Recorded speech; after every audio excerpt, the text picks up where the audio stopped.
the podcast of Recast. A wonderful podcast, a fun podcast, a podcast where PIEGUYRULZ is here. Also, as always, MonstersReview is with me. Yes, he is. And as increasingly frequently, Shadow is here. Hey, how's it going? Hey guys. I was debating between going with the narrator or Mojo Jojo, and you guys didn't want to hear me practicing my Mojo Jojo impression, so enjoy that really weak narrator one. Hey, it's better than I could do. So we have a recast for you this week, as every week we do, and we're gonna be talking about the Powerpuff Girls again, but this time, Shadow has requested that we don't talk about the reboot. Yes. Shadow is on a vacation from the reboot. I am. A very, very long vacation. So we're actually going to be talking about 2 episodes of the original show, which can definitely be described as rehash. Yeah. Dictionary definition. Mm-hmm. Like, I don't actually, you know what? I mean, Employee of the Month is always going to go down in recast history as like the most like exact like rehash out there, but I don't think we have actually ever done any episode on something that blatantly reuses animation. Yeah, I think you're right.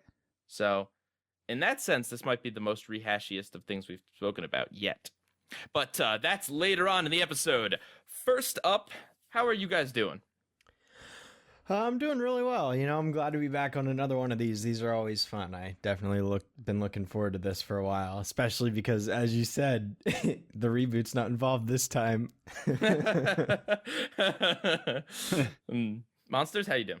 You know, I was speaking with Pieguy a couple days ago, and I was so energetic. I was so crazy, right? Mm-hmm. And Pieguy said, I wish you brought that energy to the recast. And you know what? I'm bringing it today.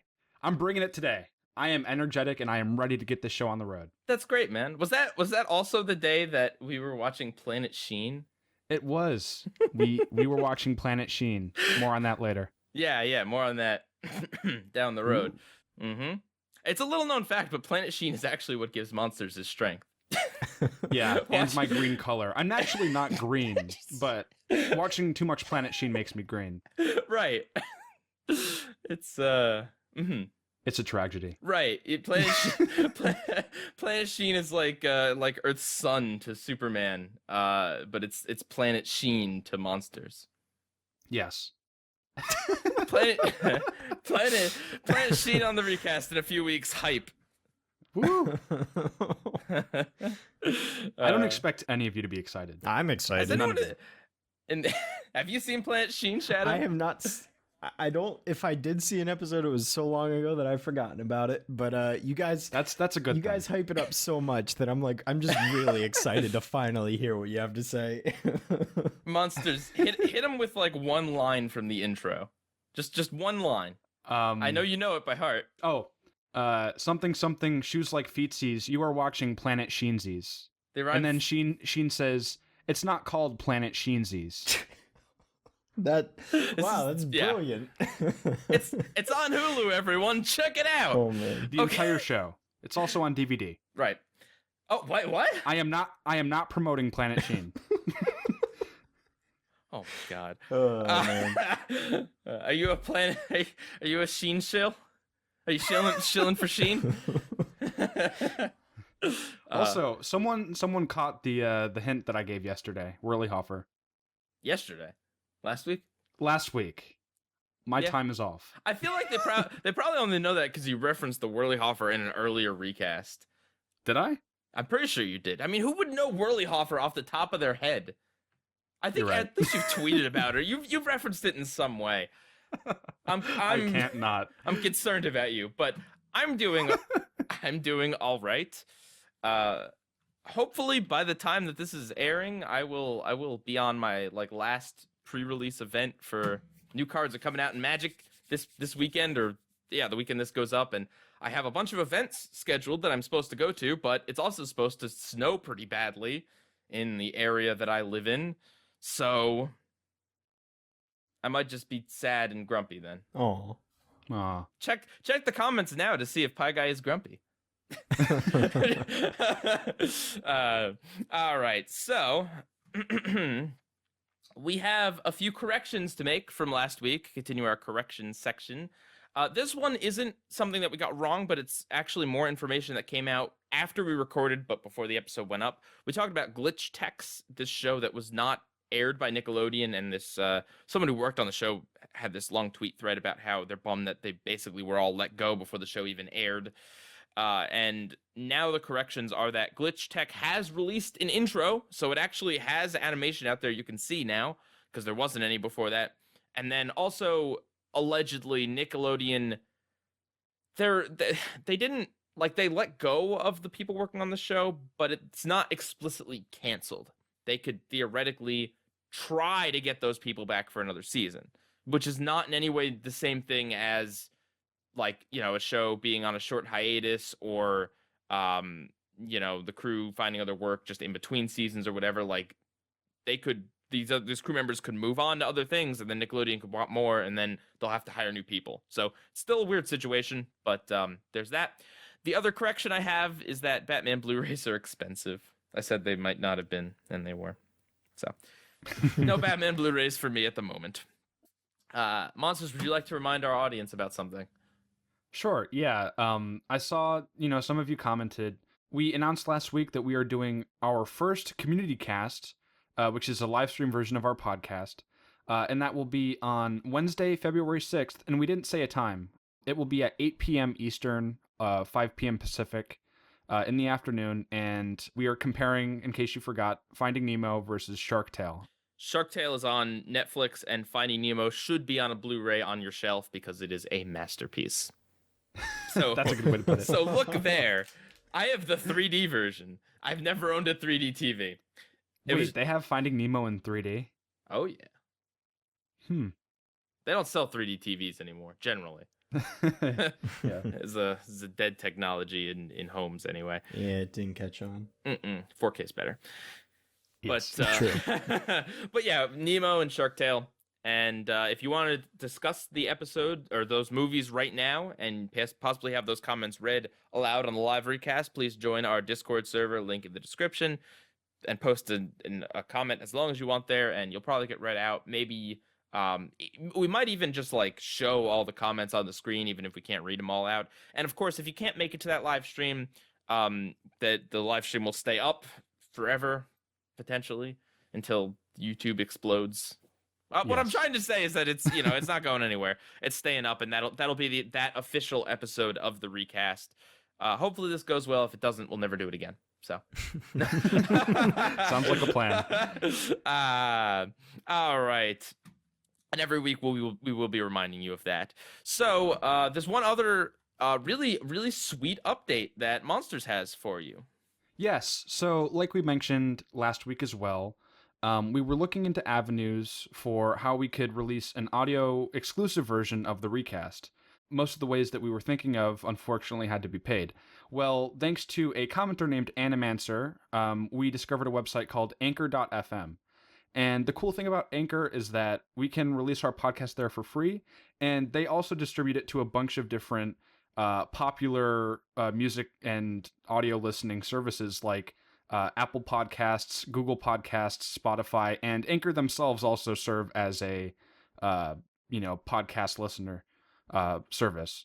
So what you guys will find in the next coming weeks is, and probably by the time this episode is out, is the first few recasts in audio form on some of these big audio platforms. So look forward to that. Yeah, and let us know what you think. This is new to us. We're not 100% committing to this Anchor thing yet, because obviously we want to try it out and make sure it's everything it claims to be, because everything it claims to be is pretty good. So, if you want to do us a favor, and when we do have content up on there, which should be by the time this comes out, if you want to give it a listen, like even just for like a little bit, and just make sure like the audio sounds as it should sound, there's no weird things in there, and let us know what you think. We'd appreciate that as well. Right. I tried looking up just simply the recast, but it hasn't shown up yet. Maybe that's just because it's brand new and it hasn't received any views. But if you try searching up like PIEGUYRULZ or Monsters Review or even just Reboot, Revival, Rehash, you should find it. And we might not, maybe not by the time this episode comes out, but in future episodes, we'll try to post a link to maybe like the Spotify version of our podcast, just like the page in the description, if we can do that, or the iTunes version or something. We'll figure out a way to get it to you guys. We'll definitely have it like linked in our server as well, all the ways you can listen. So that's exciting. It is exciting. You know what else is exciting? What? Listening to you talk about what you watched in the past week. Monsters. This is especially exciting. Yes. And that was a fantastic segue, by the way. Thank you. Okay, so a few days ago, former recast guest and colleague of ours, Cosmodor, posted a tweet. Oh, no. And said, I'm watching a particular movie. Come join me. I happened to be the first person that joined him, and a whole bunch of other people joined. Former recast guest Leia also joined in. And that movie is Norm of the North, Keys to the Kingdom, the sequel. So I went onto IMDb, and I want to read off the description that Lionsgate, the distributor for the movie, actually gave. They say, Norm, the newly crowned polar bear, king of the Arctic, must save New York City and his home. But Norm goes from hero to villain when he's framed for a crime he didn't commit. He must work with his friends to clear his good name and help save his kingdom in a winner-take-all hockey match. There's a lot going on there. If that sounds like two different movies, it's because it basically is. So take this with a grain of salt, but on the Wikipedia page for Norm of the North, the first one, it said that they announced that there were supposed to be two 45-minute sequels, one of which was called Keys to the Kingdom and one of which was called Arctic All-Stars. Now, what I believe happened is because this movie that we watched, also called Keys to the Kingdom, was an hour and a half long, I believe they tried to stitch both of them together and make a movie. And it certainly wasn't cohesive. I believe you could easily tell where the first plot ended and the second one picked up. And believe it or not, they even couldn't get Rob Schneider to return as the voice of Norm. Was this direct to DVD or was this theatrical? I read that it had a limited run, but this is pretty much direct to DVD. Okay. Or direct to digital. I was gonna say, I don't recall very much marketing for it, so I don't think it got a mainstream release in theaters. Like the first one shouldn't have gotten a mainstream release. Yeah, is this on a streaming service? That you know of? I don't know. It's probably on iTunes. According to Google, it is available on Vudu for $6.99. $6.99 that, mind you, you won't get back. Yeah. So normally I say, when I'm talking about movies or things that I really value and think that you guys will get something out of, I say, don't worry guys, I'm not going to spoil it, but here's what I like about it. Instead, I'm going to spoil everything about this and tell you why you shouldn't be inclined to watch this piece of garbage. Before you do, can I ask a question? Sure. How does being framed for something turn you into a villain? Well, is that description accurate? Is so bad. Yeah, that's actually terrible. So basically, in the first part of the movie, the first 45 minutes, the first pretty much half of the movie, Norm, he becomes the king of the Arctic. He goes back to New York City to receive the keys to the city from the mayor, the oh so good mayor that everybody loves. And then he wakes up one day and his son's pointing at the TV and he's like, "Look." And everyone's calling Norm of the North a burglar because they show the security footage of a bear going into a bank and stealing money and then leaving. And the son immediately realizes that's not my dad, because when they show the security footage, the person that appears to be the bear is walking down the stairs normally. And as it's shown when Norm attempts to give a speech in front of the city when getting the keys to the city, he trips up the stairs on the way to the podium. So there's that. And they think it's this guy named Larry because he's walking around in a bear costume. But you want to know who it actually is? It's the mayor. Go figure. The guy that has no flaws. Oh. And, it's so unfunny. They keep cutting back to this lady named Mrs. Lieberman for no reason. And this movie's mostly supposed to take place in New York City. Or at least this part of it is. Even though most of the shots around the city are empty, and they show like 10 people, and when they do show 10 people, it's like the same 10 people every time. So it's Planet Sheen. Pretty much. And oh my god, we pointed out some of the background characters look awful. Like some of just like the extras in the crowd, they look so bad. And then the second part of the movie transitions into the part where they're back in the Arctic, and Norm's there with his brother and a group of lemmings, and there's this evil company that comes in that packages water bottles. And they start tearing up the Arctic because apparently Norm's brother Stan gave him permission to do so. And this corporation is from a fictional country named Technekistan. It's basically like a loose parody of Russia. Oh. Yeah. So basically what happens is they propose that if Norm and the people in the Arctic face off against the Technekistanians in a hockey game, the winner of that hockey game gets the Arctic, which is that's a lot to put on the line. But yeah, they have a big hockey game. The Technekistanians, or whatever they're called, always they keep yelling, "We love hockey, we love hockey," and it turns out that the hockey players on their team are robots. Which is like the weirdest and totally like just the most off-putting plot twist ever. And adds really nothing to the story. And then it's found out that they're cheating. They get real players. They stink. They get the Arctic back. And there's a few adult jokes in the second part. Like there's like a seagull or a bird of some sort named Socrates. And when Norm gets his advisor... he owned the bank in New York City. I don't remember his name, but he becomes Norm's advisor. And then Socrates, who was Norm's other advisor, says he feels out of place, and he just says, "I'm gonna go pluck myself," because he's a bird and he has feathers. Get it? I get it. Yeah. So in some ways, it's kind of so bad that it's good, because we were kind of laughing, but it was also like, why does this exist? And this is just awful. Yeah, sounds it. So, yes, Norm of the North 2, Keys to the Kingdom, not good. Those two 45-minute chunks, they're not like interwoven with each other. They're one then the other. There's no separation between them. It's Norm gets back to the Arctic, and then there's a shot. Well, actually, if I remember correctly, what happens is the mayor gets arrested at the end of the first part. Norm goes back to the Arctic, says goodbye to his friends in New York City, and then it crossfades into Norm walking with his brother in the Arctic, who then discovers that company trying to take parts of the Arctic. Wow. So I'm pretty sure it's just like a crossfade. Wow. All right, well, I don't want to hear any more about this. I am at a loss for words, honestly. I mean, you did one thing right. You convinced me never to watch this piece of garbage, so... That was my goal.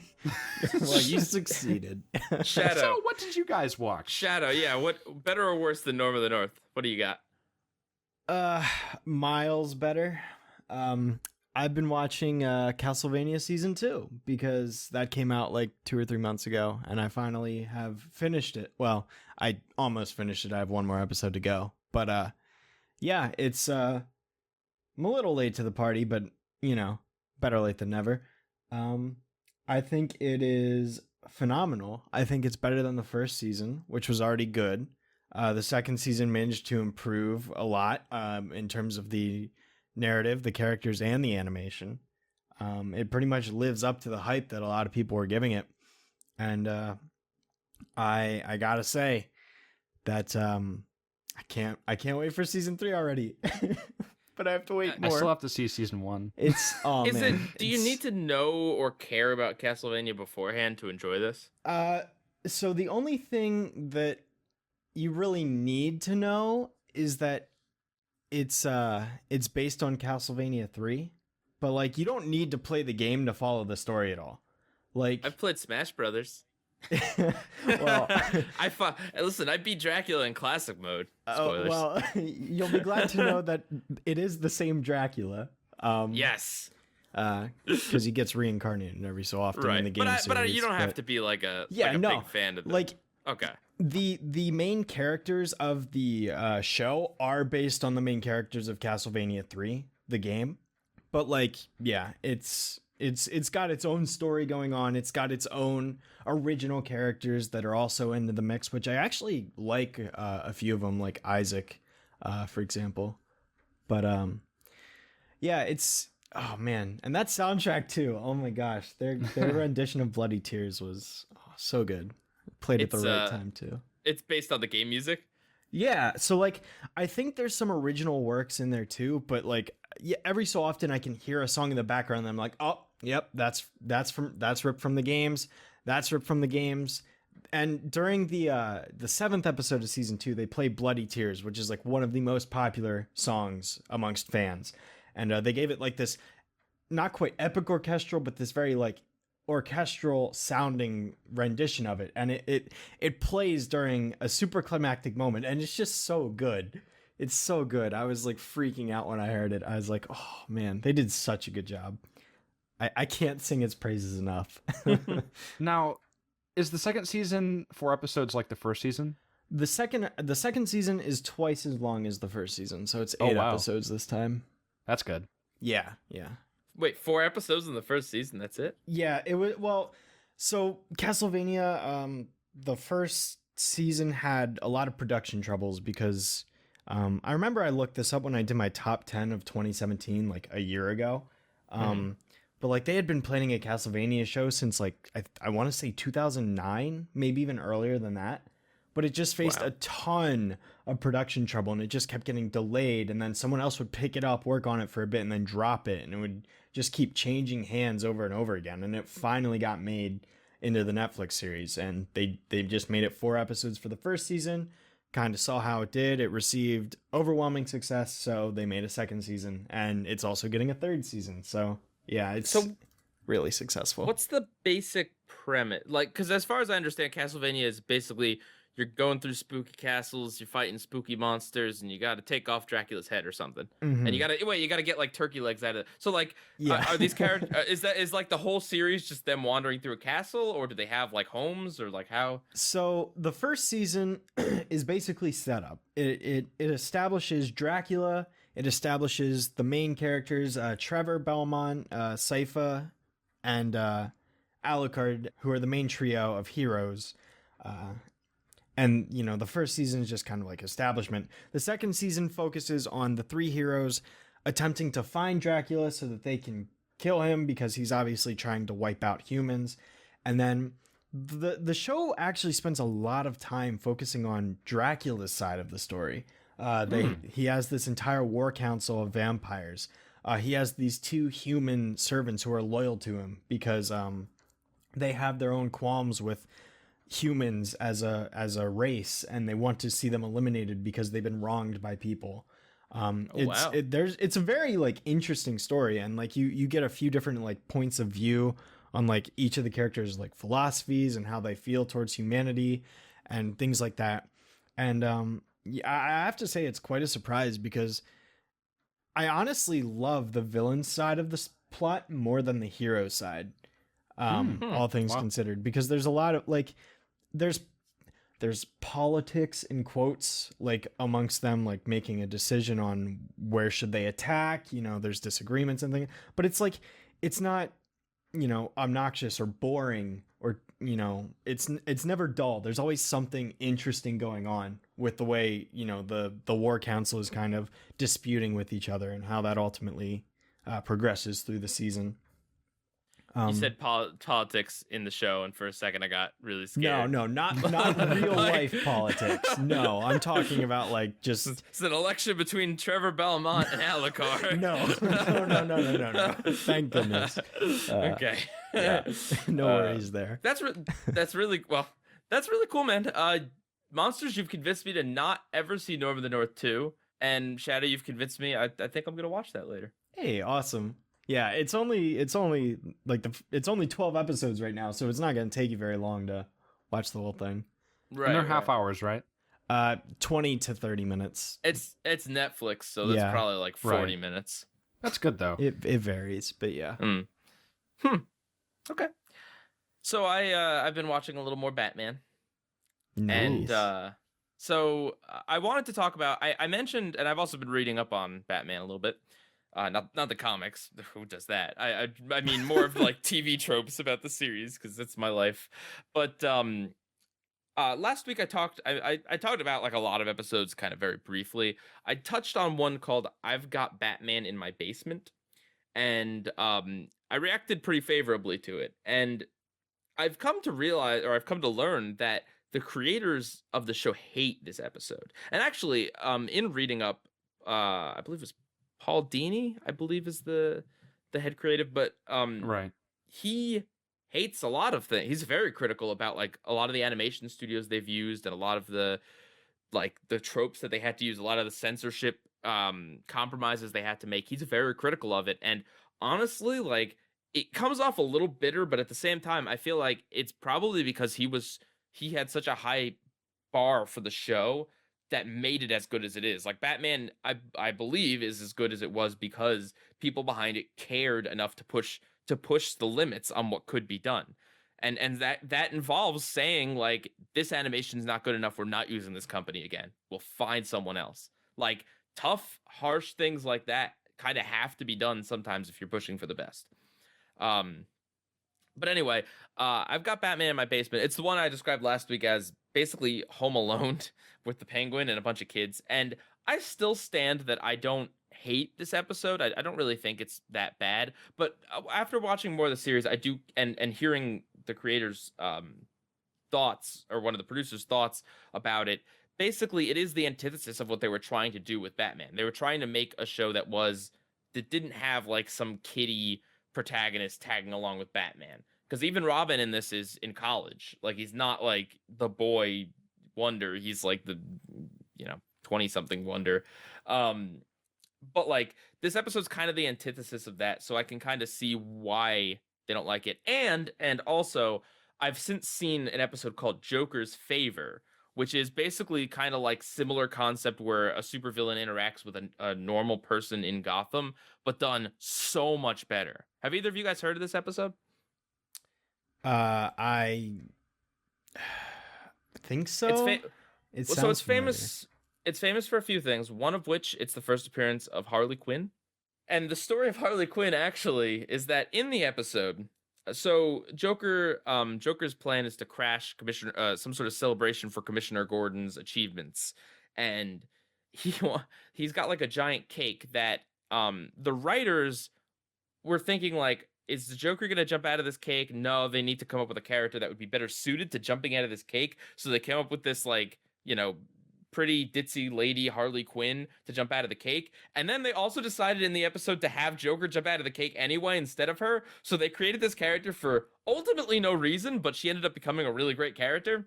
So that's fun trivia for you. Yeah. But basically the story of the episode is it's actually similar to a Powerpuff Girls episode. There's this schlubby Porky Pig looking dude who's driving on the highway, and he gets cut off by Batman in pursuit of a villain, and like other shenanigans going on. And he decides to have road rage, like, hey, where's nice turn signal, buddy? And it turns out that the guy he was cursing at was the Joker.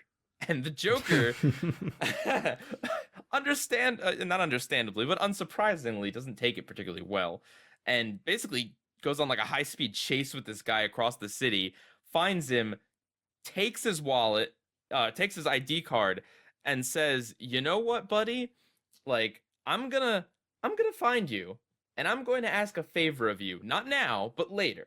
And then it cuts to 2 years later, where Joker escapes from Arkham, finds this guy who's changed his name and moved to a completely different state, and gets him to be a part of his plot, only to hold the door open for Harley as she wheels in the giant cake.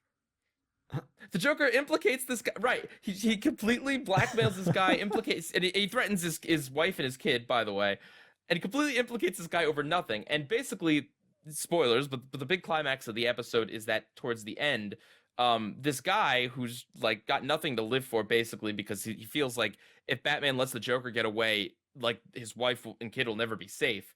He holds the Joker hostage with one of the Joker's own bombs and threatens to blow himself and the Joker up, leading to the Joker, like, it gives like a really great speech about like how his life is nothing, it doesn't matter, and the Joker won't be remembered, And that's the Joker's worst fear, is that he won't be remembered. He was nothing. He left no impact on anything. And it leads to the Joker actually calling for Batman.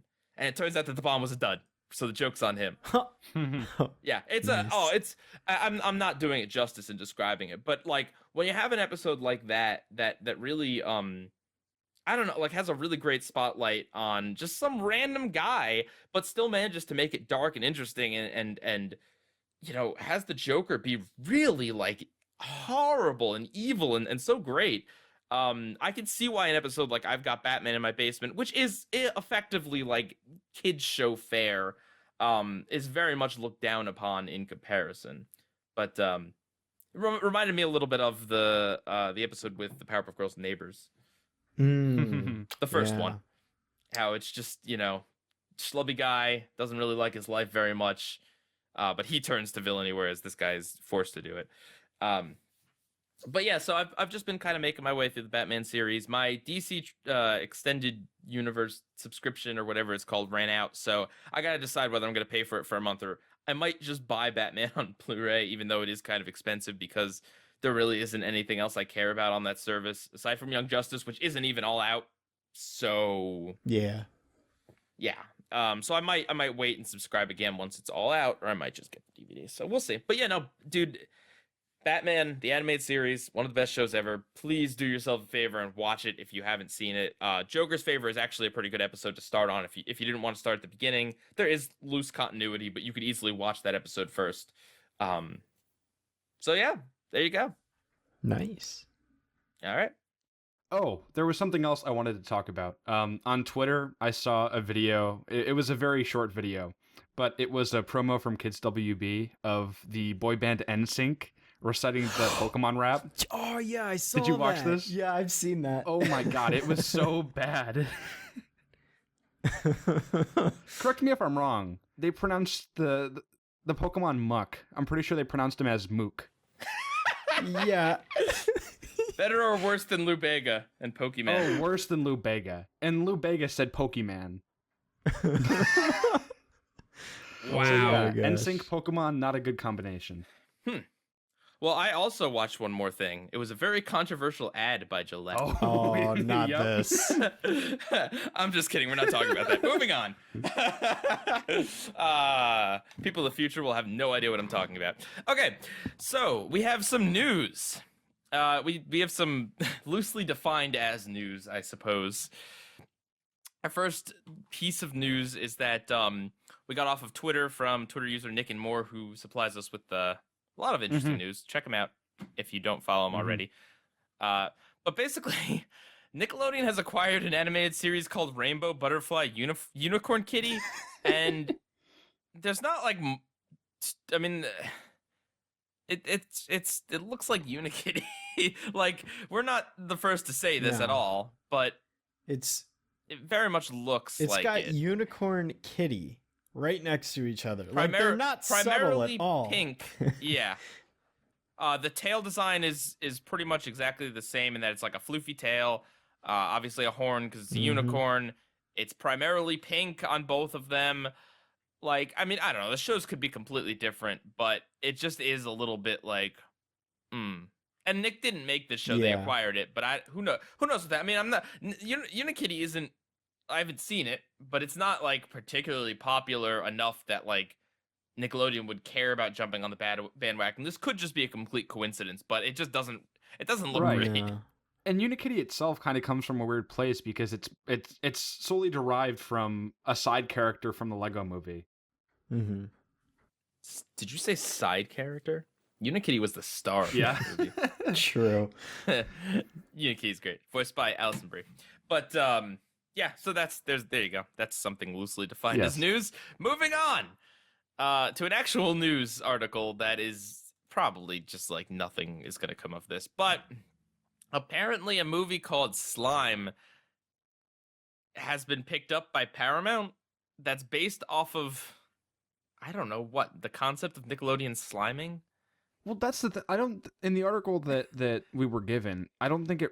It's like 2 words. Right. Well, that's the thing. Like, I don't think it mentions the correlation between Nickelodeon Slime, even though Paramount acquired the Slime movie, and Paramount also owns are part of Viacom, who owns Nickelodeon.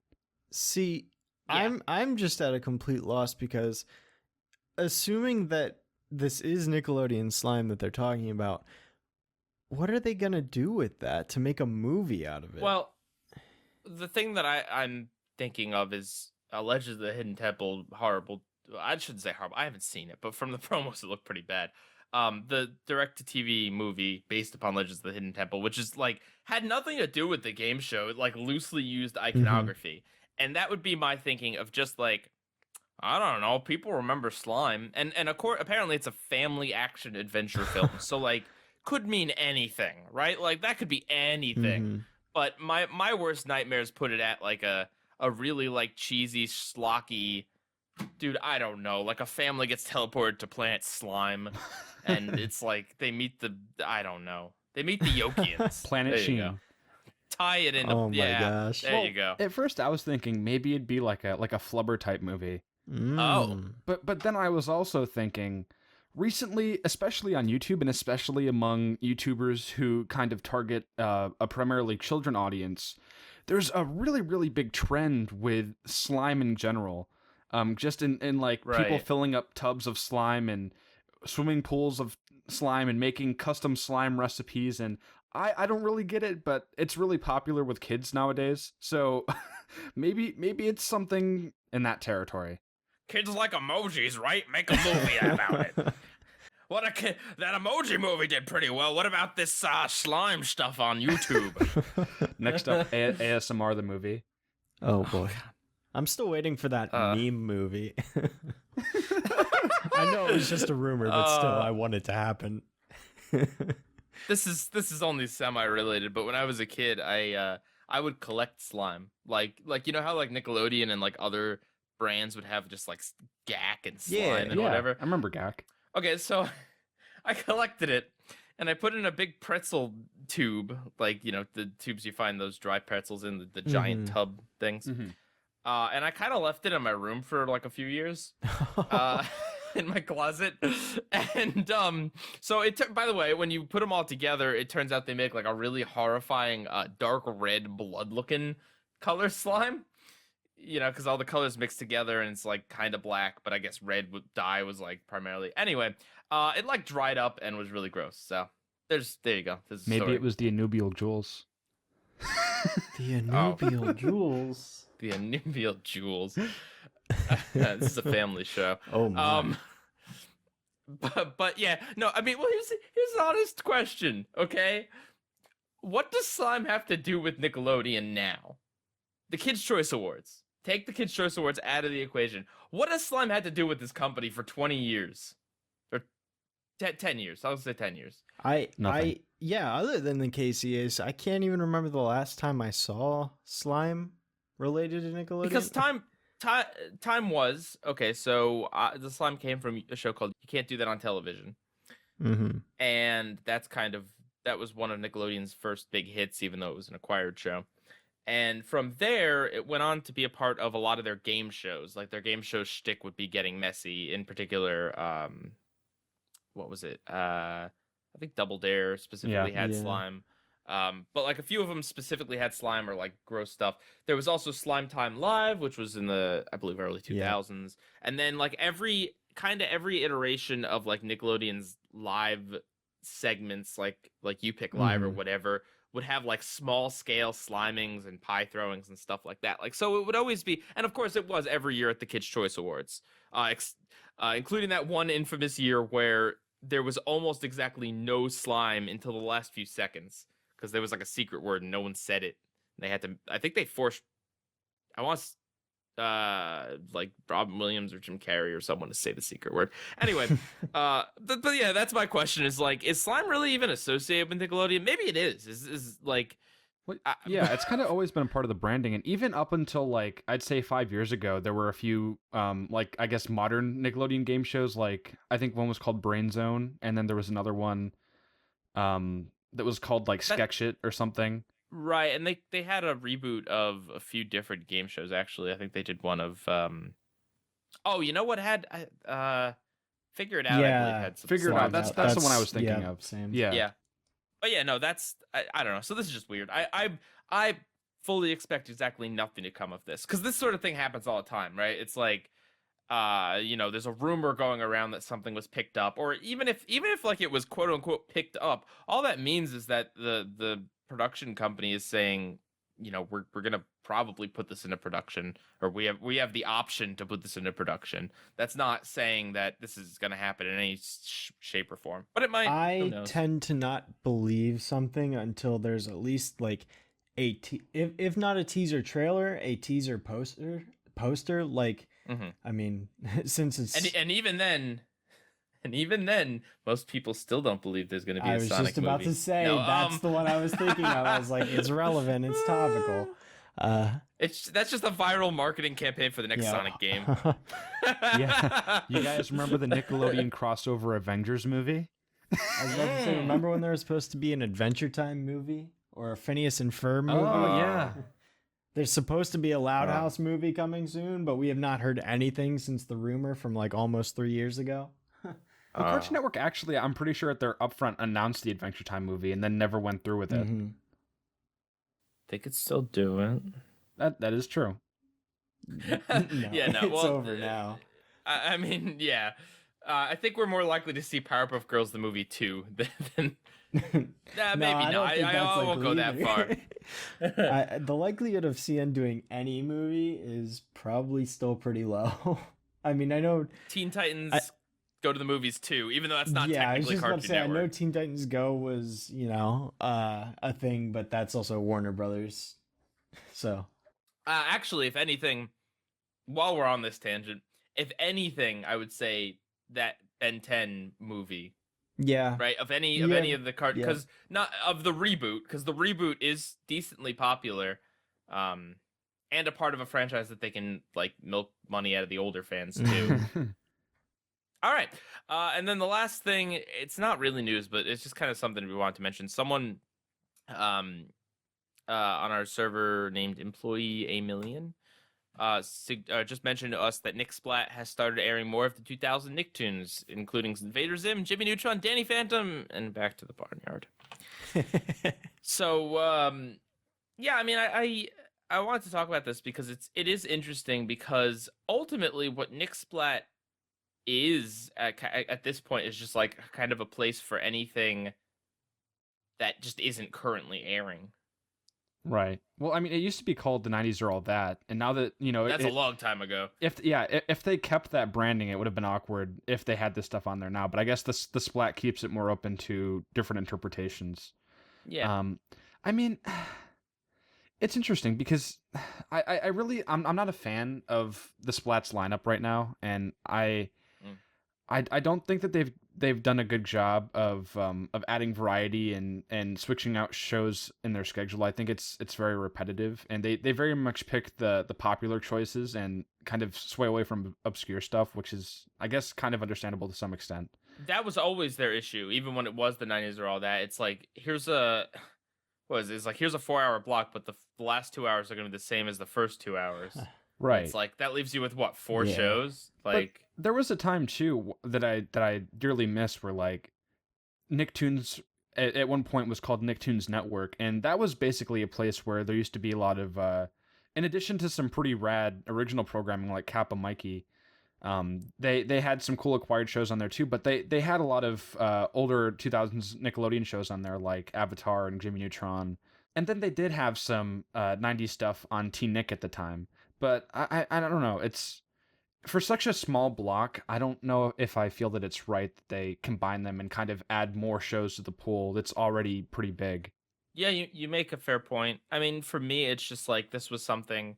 The 90s or all that was something I was very excited about in 2011. But like, I don't know what 2012 or 2013, I cut the cord for cable, and I haven't looked back because, I have a lot of these shows on DVD through Shout Factory. A lot of these shows, or some of these shows, are available through Hulu. Some are available through Netflix. Some are available through Verve. It's just kind of like, why would I tune in to like a very small block that, you're right, plays a lot of the same stuff on repeat when I could watch whatever I want to watch? Like there are some cool things they've done. Like they aired Crybaby Lane. By the way, they aired that during like a horrific snowstorm in the no. Northeast where the power got knocked out, so I was not able to watch that. But yeah, no, I agree. It's just like I don't know. I don't think it's a bad thing. Like I'm not like, oh, this is supposed to be for 90s shows. My argument is just like I'm cool with them adding more stuff because it is essentially just here's things that we don't air currently on the network. And even if something came out in 2003, that's still now 15, 16 years old. Right. And don't get me wrong, I still love Jimmy Neutron, Danny Phantom, Back to the Barnyard, the other shows that we mentioned, but I don't know. I just feel like it's interesting that they add these shows to the lineup when their lineup is already so compact. Shadow, what do you think? I don't really watch TV. Like I'm in the same I'm in feel the ya. same boat as you, man. You pretty much hit on that. I can watch whatever I want whenever I want. I don't stick to the limited viewing of television anymore because I can just watch what I want on a streaming service nowadays. So I mean I don't really have anything to add because it's like, you know, it's cool, I guess. I don't know. In all fairness, I also don't really watch TV. Yeah. I feel like they could have. I mean, Nicktoons would be one place for this stuff, or split off Nick at Night into its own channel, and then just have Nick Splat be the whole nighttime schedule. Right. And that would work out because it's not like it's anything inappropriate for kids if a kid happened to be up late. You know what I mean? Well, not that bothers anyone because Adult Swim is a thing, but which is earlier and earlier every year now. What is it? Cartoon Network signs off at like 7 now? The 8 o'clock time slot now belongs to Adult Swim. 8 o'clock. Yeah. I remember when it used to be like 10. Yeah. Yeah, me too. Yeah, it's crazy. And then that's way nuts. back in the day, it was on Friday nights there would be nothing, and then Toonami would run late on Saturday nights. Yeah, I remember that. All right. I have a question for you, gents. Oh boy. From don't sound too excited, friend. We have a question from someone on the recast server named Roa Thever. Roa Thever. Roa the Ever. Or no.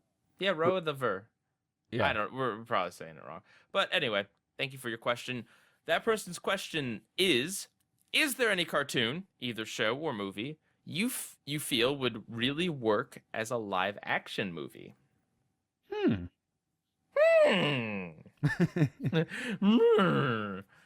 This is a tough one. Yeah.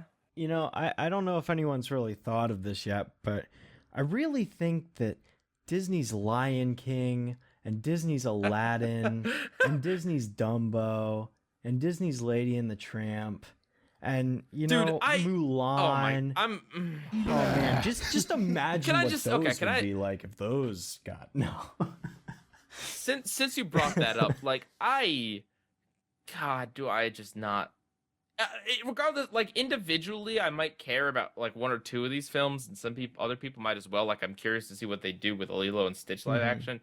But like just seeing that like Disney is like, all right, we're doing 20 of these.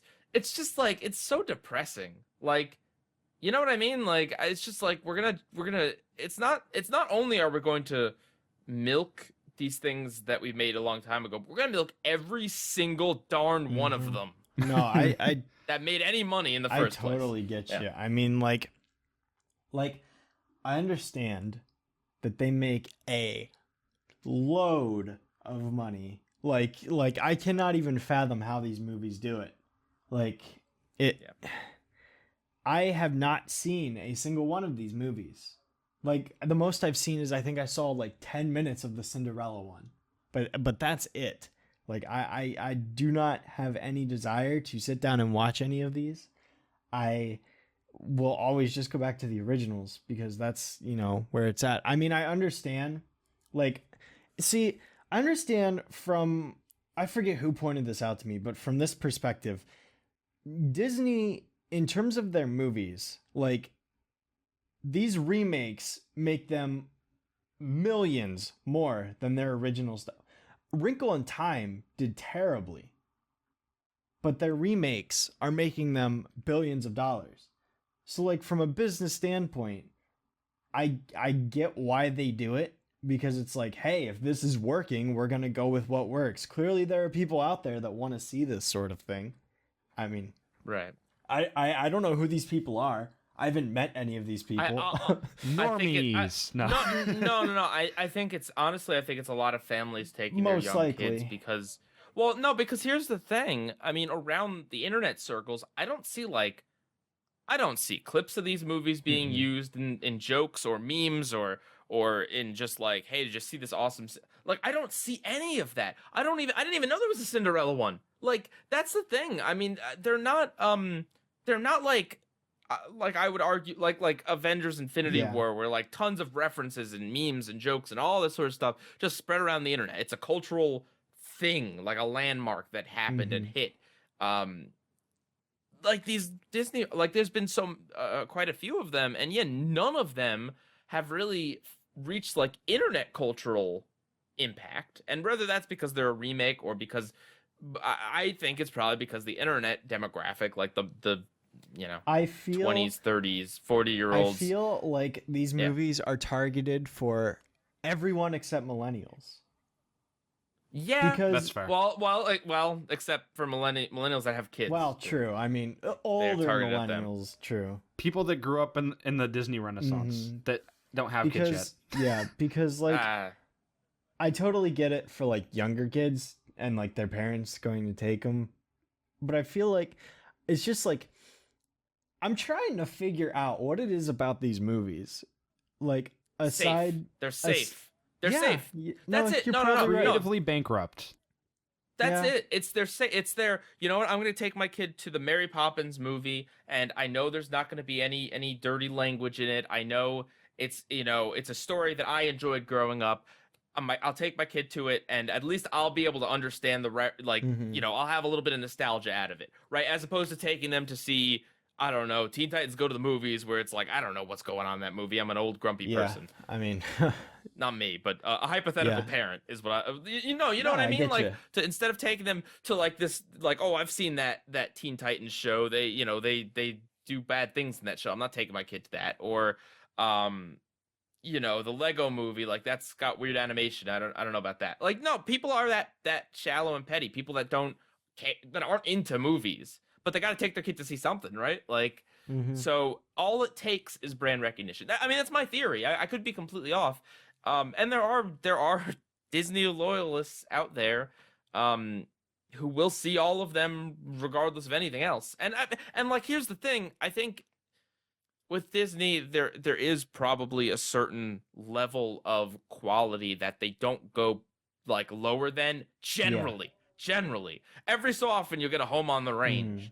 But I don't think I haven't seen them, but I wouldn't guess any of these remakes are like unbearably bad. I would guess that they are painfully average movies with the same stinking story you've already seen. See, like, it just baffles me. Like, as you said, it's not like they aren't memed.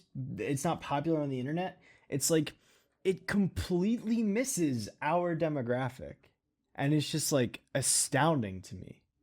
I mean, that's okay. Not everything has to be aimed at us, but... I know. I'm just saying, like, I don't see anyone on the internet. Maybe I just follow the wrong people. I don't know. And do you also feel that they're using? Do you feel that they're also using the act of remaking it in live action as almost an excuse or justification as a reason for remaking it, even though it doesn't add anything other than a different experience? Yes. I think that is part of the idea, because for some reason lately, remaking things in live action has become a trend. It's not just Disney that does it. Like, there's a lot of anime that are getting live action, like that Death Note movie, for example. Oh, Cowboy Bebop, Avatar. Exactly. Avatar is getting it. Like, cartoons are probably gonna start getting this stuff too. Like, there's live action movies based on like the Tomb Raider movie that was not too long ago, and Warcraft. It's like it's starting to become a trend. We're getting Detective Pikachu and Sonic, which are both live action hybrids with, like, it's becoming a trend. I'm convinced it is the next big thing in terms of a trend. Well, I would say yes, you're probably right in that's part of the justification, but I would also say that Disney doesn't make 2D animated movies. They don't.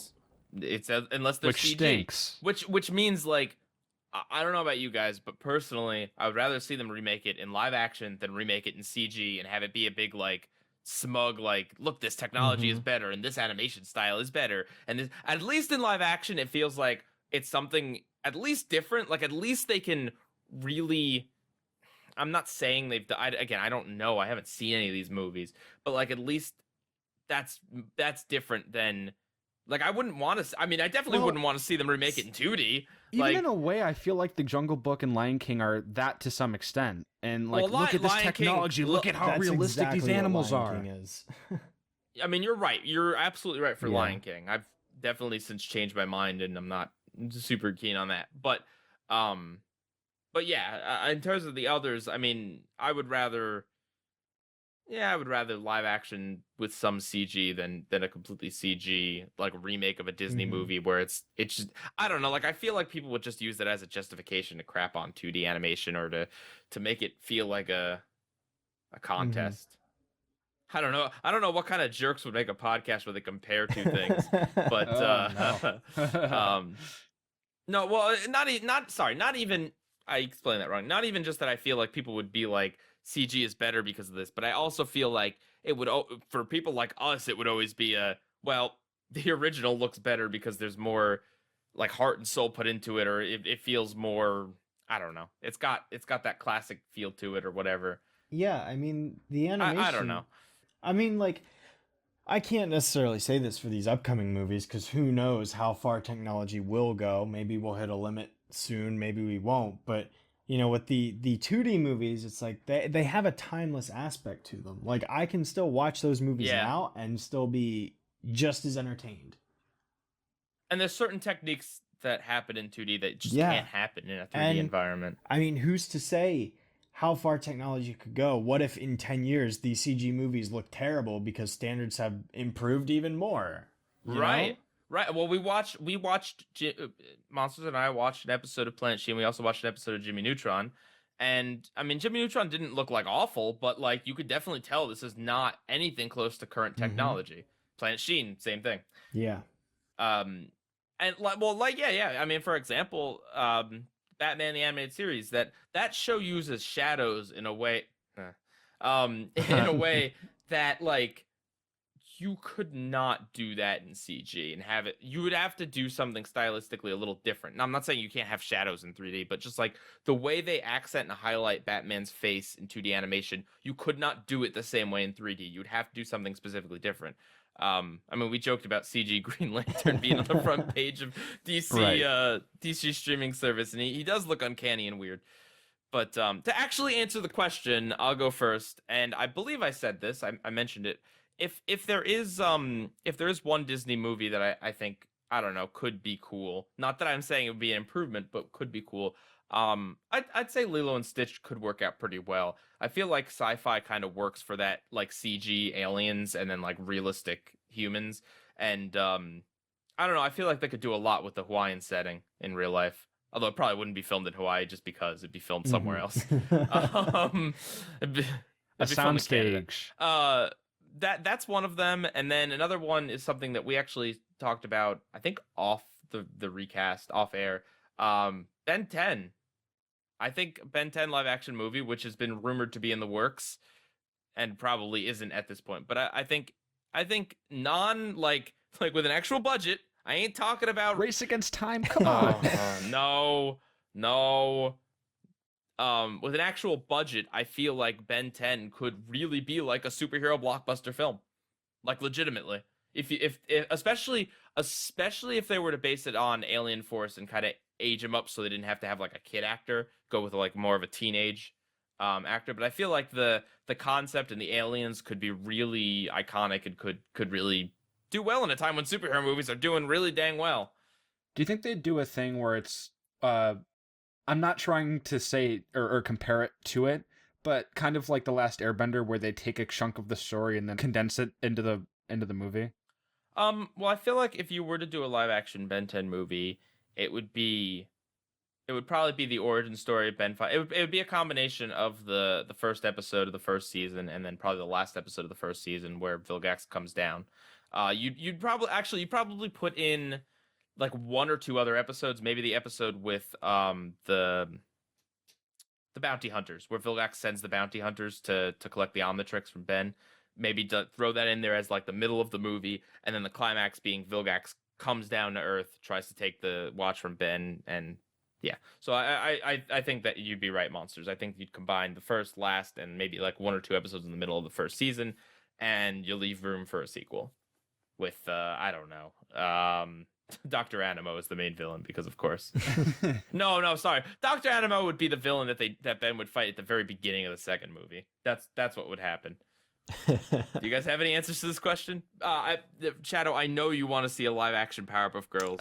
I really no. With someone's fingers like scraped off. CGI Mojo. I pray to the cartoon gods that nobody ever makes a live action Powerpuff Girls movie. Is that including want to see that. Is that including Powerpuff Girls Come to the Real World? Yes, that's where they're like CG. I don't want to see it.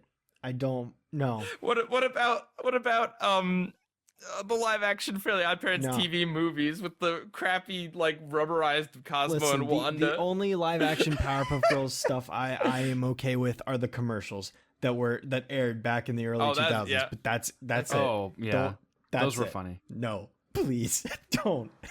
And I'm saying this totally like not sarcastically at all. In terms of like a dream casting choice, Andy Serkis as Mojo would be amazing. Dude, he played Caesar in the Planet of the Apes movies and Gollum. Like, he's got it. And King Kong, he's got it down. He is a mocap genius. Since none of the rest of you seem to be interested in giving answers here, I got another one. This is a hot take one, so get ready for the spice. You guys ready? Mm-hmm. Mm-hmm. Johnny Bravo as like an edgy R-rated. Oh my god, no, that would get shut down. Why? Because of modern culture. I forget where I saw this, but I don't know if this is a rumor or something, but somewhere I saw Johnny Bravo played by The Rock, and I'm just like, yes. Why The Rock? I don't know, because like, just think about it for a second. Imagine The Rock plays everyone Imagine nowadays. if The Rock got a pair of shades and the tall blonde hair. I could see it. My worst nightmare. See it. Either that or John Cena. I couldn't see that. Am I cool yet? Oh my gosh, that meme's already like 4 years old. My answer's a bit obscure, as are all of my other answers. Megas XLR. Oh. So, for those of you that don't know, I feel like I say that a lot. For those of you that don't know, it was a show in the mid-2000s on Cartoon Network. Very short-lived, but it's like these two slackers, and they find this giant mecha robot in their backyard, and it's like this Japanese-esque mech robot car machine. And I feel like this would be a cool movie because it'd be like Transformers meets Pacific Rim meets Fast and Furious meets Clerks. Right. Yeah, that's a good description. It's very doable because it's obviously humans, and since there's been like Transformers and stuff, they could easily do the mechs and the robots. Which, I mean, the Transformers movies don't have a great track record, but I feel like with the sense of comedy that Megas XLR brings and the charm that the show had, if they were able to accurately portray that on screen in live action, I feel like that could do it some justice. I mean, I think the Transformers movies would do a lot better if they were a little self-aware about how ridiculous they are. I mean, they're not. And Michael Bay didn't direct them. Well, they're not. They're not humorless movies. They make attempts at jokes, but I like they don't joke about how I don't know, obnoxiously long this movie is. Guys, look at Megan Fox. Isn't she beautiful? All right, Shadow, what's your answer? Well.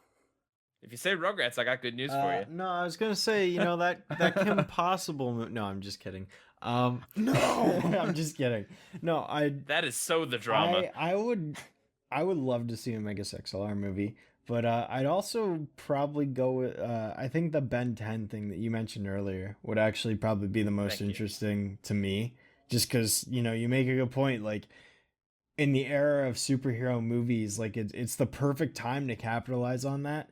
And for Ben 10 to get like a legitimate theatrical movie as opposed to those, other TV movies, I think that'd be pretty cool. And yeah, if they did like Alien Force it, age them up a bit, make it a little more serious. It doesn't have to be like completely, Zack Snyder dark or anything, but right. Throw some darker themes, throw in some comedy.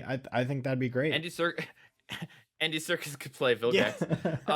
That is true. Yeah. But what movie that is coming out that reminds me a little bit of Ben 10 is Shazam.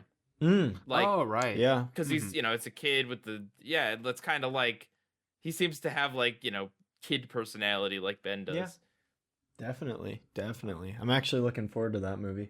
So, yeah. All right. So yeah, there's your answer. They're not all bad, Like, well, actually, the thing is that pretty much all the ones that have come out are bad, but not all ideas for a cartoon to a live action version are bad. You know what I mean? Like, I don't think that inherently any animated thing needs to be put into live action, but we do live in a society where animated things are perceived one way and live action things are quote unquote more mainstream. So if turning it live action is what could get more of a mainstream interest in some of the things that I like, I don't necessarily see that as a bad thing. I know this isn't a cartoon or movie, but one other thing I'd love to see get a live action movie is Metroid. I would die. I would Shadow, literally cry and die at the same time. They made one. It's called Alien. Look, it was that made is, like that is a fan freaking tastic movie, but I want to see Samus. I just read that they're making an Uncharted movie with Tom Holland. Uncharted, really? Yeah, I was surprised they didn't get Nathan Fillion because he made like a little short film as Nathan Drake, and I thought that was pretty cool. That'd be interesting. Okay, Shadow, last question. Yeah. So I know you don't want the Powerpuff Girls live action. Right. But what about a Sedusa spin-off movie? Oh my gosh. like Venom, where her hair is the symbiote. She's just a normal lady, and then this weave comes out of nowhere and possesses her. Okay, you know what? Can we have a movie about Sedusa and Femme Fatale? Maybe. Oh my god. No, it would be like who else would be in that movie? It would be like her, and then like I don't know, the superhero that looks like Johnny Bravo would be the villain. Who, The faker. Yes. He'd be the villain of that movie, and his hair would also be like a hair symbiote. I don't know. All right. Gosh. Well, that's a question for next week. Someone asked that question, so I don't have to. Ask the question, what franchise would you like to be given the Venom treatment, where it's like a major villain and just kind of maybe like one or two other very tertiary characters are given a starring movie unexpectedly? I think that's a good question. Anyway, next week on the recast, we're digging in the vault for this one. We have the classic Looney Tunes short, Duck Amuck, and then another one called Rabbit Rampage. That's a sequel to Duck Amuck. Cool. If you don't know, Duck Amuck if you only know of one Looney Tunes short, please let it be Duck Amuck. It's like, I'm not saying, like, I like Looney Tunes in general, but like this is one that really it's a game changer for reasons we'll talk about next week. And Rabbit Rampage, I actually don't really remember too much of. But basically it's the concept of Duck Amuck turned on Bugs Bunny. So we'll see how they compare. That is true.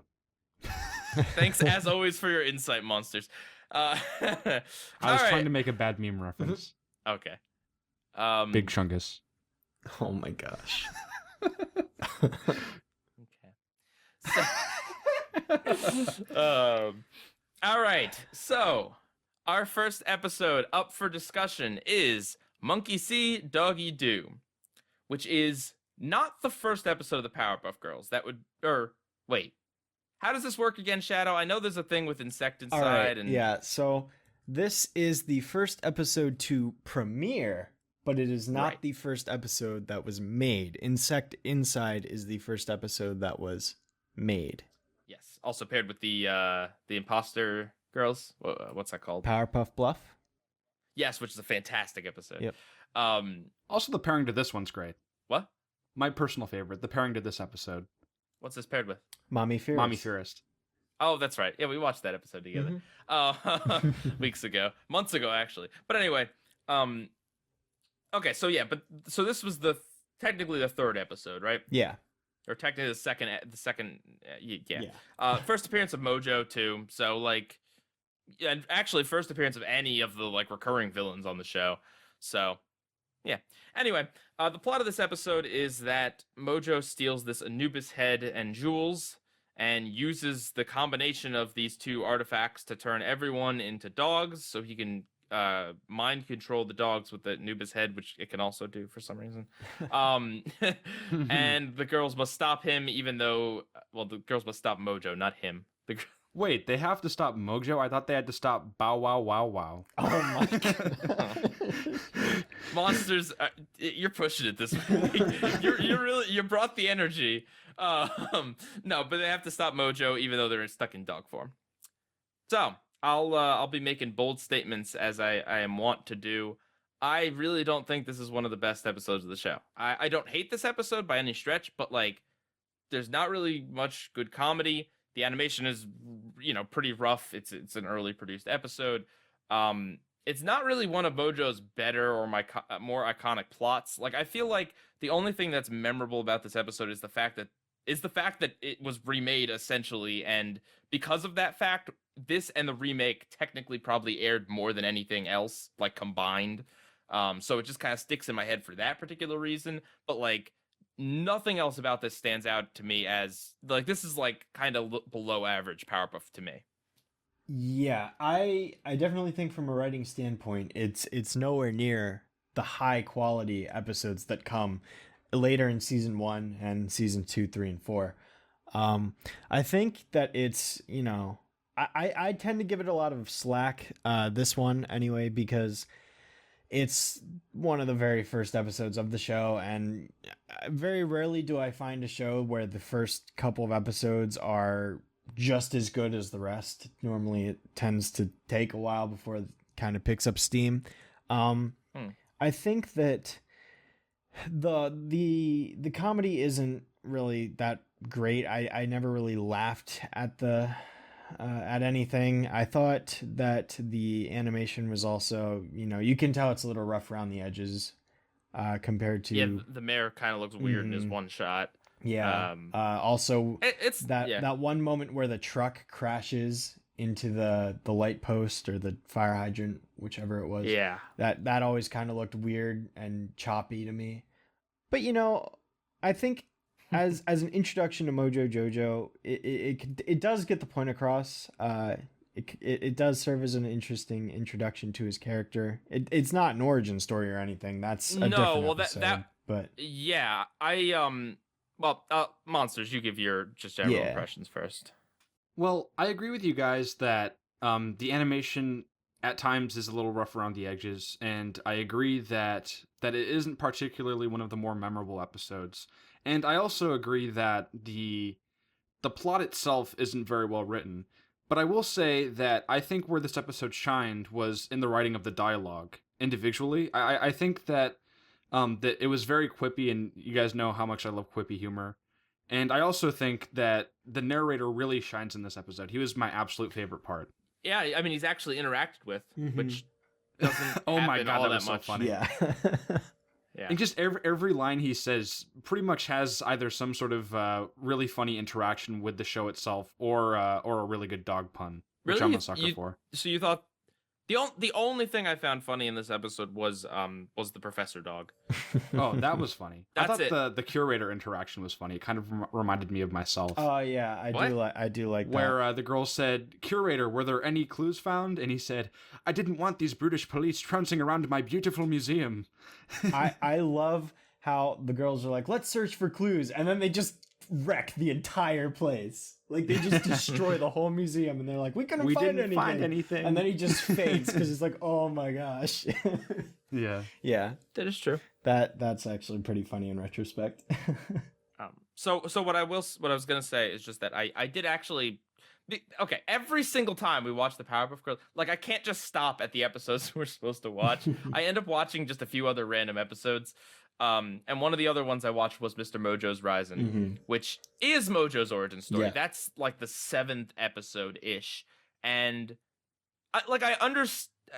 It makes sense why they did it the way they did it, because they needed to introduce us to Mojo before giving, because Mr. Mojo's Rising is like a kind of twist, basically. Like, if his intro episode was the episode where they revealed, like, oh, by the way, he helped create the Powerpuff Girls, and he was the professor's assistant before them, and like all this other stuff, it wouldn't feel as impactful as it would. Like, because you're just watching the show for the first time, and it's just like, here's some random villain, along with the big purple furry one, and the one with the Medusa-like hair. Like, you see all these other villains, and you're like, okay, well, what's, do they just kind of do one-off villains every week? But like, that's kind of a turning point. So but even though this one was first, I mean, Mr. Mojo Rising is another episode that's very early in season 1 and is like leaps and bounds ahead of this one. Yeah. I definitely agree. I think Mojo is much, much, much better in that episode compared to this one. Yeah, like, I don't know, like what is up with the dog thing? Like, why was it not to turn them into like monkeys or something? Well, he tried a monkey army before and that didn't work, so he figured, you know what? How about dogs? Monkey army, monkey Not army. that monkey army. Gosh dang it. Also, the Powerpuff Girls movie. Yeah, that's what I was Yeah, referencing. Yeah. Yeah, I mean, I like, it's just, I don't know, it kind of feels just like a really random plot, and like the fact that he could turn everyone into dogs and then also like mind control dogs with the same thing, it's just like a little convenient. I mean, I know the Powerpuff, like, it's like a lot of things are convenient on this show, but it's just kind of like, this is a weird plan. Like, how did Mojo know that how did any of this happen? Yeah, it's kind of one of those things. It's like, why does the Anubis head have this magic ability? And I mean, I don't know. You could, but like, I want to criticize it for that. But then again, like, why is there this weird leech person in Townsville in that one episode? They don't explain that. yeah, Like, why? I mean, I don't know. But I guess I just don't feel that it really thematically fit with Mojo too much. But I didn't feel like it was like egregious. But like, I don't know. I feel like maybe like a dog villain or something would have been good for this. mm-hmm. Right. Other early quirks of this episode are, well, first of all, they seem to find it ridiculous that there's a talking dog when there's a character in the show called Talking Dog. Yeah. And he's introduced like a little later in season 1, so like I don't know what's going on with the writers on that one, but I guess it just works out for the episode. And then also, Bubbles can't understand animals in this one. Yeah. Oh, right. They seem to have, like, the girls in general seem to have a pretty good grasp on what like the professor is saying, but except for Bubbles, which is just interesting. Though in Bubbles is retrospect. shown to have the most interaction and most, losing her focus to the animals. Right, she does have the affiliation with them. I also feel like the gag of Ms. Bellum's head never being shown doesn't make well. It, like, if this is the first aired, then that like gag doesn't play at all because you don't know it's a running gag. You can't see your face. Yeah. Like, I mean, that's but That's true. but that was a shock in the episode. I guess that was pretty interesting. Yeah, I don't know. I mean, like, the only thing that makes this episode worth talking about is the fact that there's the other episode, right? Like, is there anything else you guys have to say about this? Yeah. I mean, well, Go for it, because I'm out of things to talk about with this one. I mean, You all right, Chad? yeah, no, sorry. I completely lost my train of thought. What was I going to say? Something. Monsters, did you have anything else that I didn't say? Yeah. I wrote down some of my favorite lines. Okay. Mostly narrator dialogue, like, "It's turning into a dog day in Townsville, literally." And also, "Doggone you, Mojo," and "Say it ain't so-so, Mojo Jojo." Oh, yeah. I also love the look of when Mojo made the appearance when he was speaking to the entire crowd of dogs. The dogs kind of looked different. They were like in a different painted art style, and I thought that they looked really cool in that crowd shot. It's true. Also, the dogs drive a car. Oh, yeah. And I don't want to sound like I'm too down on this episode, by the way. Like I said, I think it's lower than average quality of a Powerpuff Girls episode. I was still entertained by it, and even if I didn't really find those narrator lines funny, it was still amusing. The first time. Foreshadowing. Shadowing. What?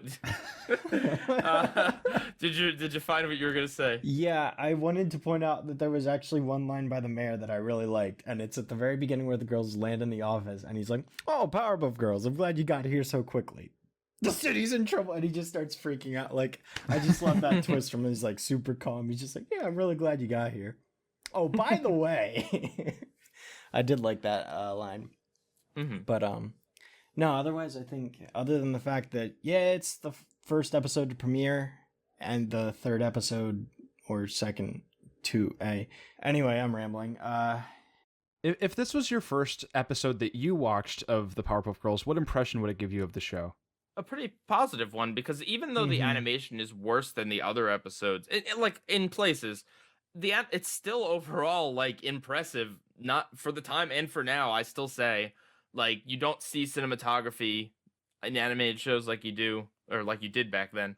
In fact, it actually reminded me a little bit of Batman the Animated Series, which would have been airing would have been finished airing about when the Powerpuff Girls started up.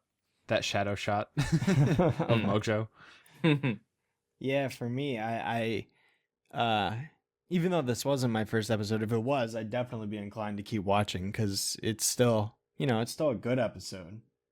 Relative to the rest of the series, it's not as strong, but it's still good. Yeah, and I also do want to say that some of my mehness kind of towards it does come from the fact that I do recall seeing this episode aired a lot on Cartoon Network, and I think it is just genuinely because if they aired every episode evenly, well, there's Monkey See, Doggy Do and Monkey See, Doggy Two, so like you see those two episodes twice as much as any one given episode, and there ain't a whole lot of difference.